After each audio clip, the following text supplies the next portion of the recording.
Je m'appelle Léna Lazare, je fais partie du mouvement des soulèvements de la terre et aujourd'hui je suis à Évreux pour soutenir les prévenus du procès d'aujourd'hui qui concerne une action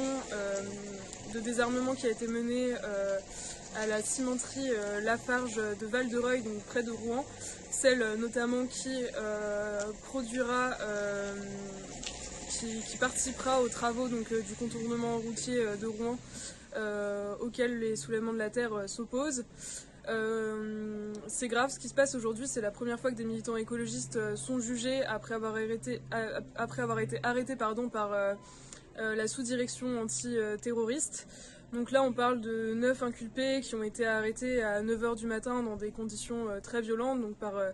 des services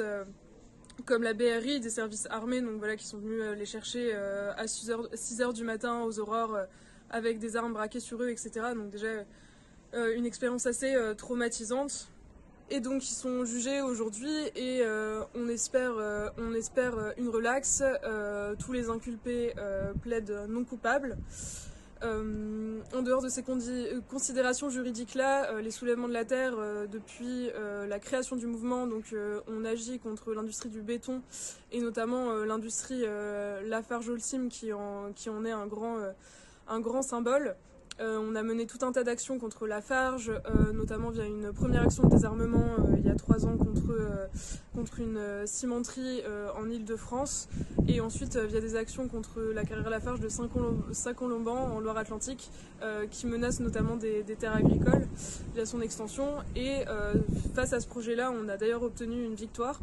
et ce qui nous pousse à laisser penser qu'il va falloir mener de plus en plus de journées d'action contre l'industrie du béton, contre Lafarge-Holcim, qui d'ailleurs, je le rappelle, c'est assez accablant de voir qu'aujourd'hui il y a des militants écologistes qui sont poursuivis après avoir été arrêtés par la sous-direction antiterroriste, alors que Lafarge-Holcim est une des seules entreprises à ce jour qui a été déclarée coupable de complicité de crimes contre l'humanité pour avoir travaillé avec Daesh en Syrie. Donc voilà, on voit que les véritables terroristes, que ce soit vis-à-vis de la destruction du vivant en cours via la bétonisation ou via leurs actions en Syrie, c'est Lafarge-Holcim.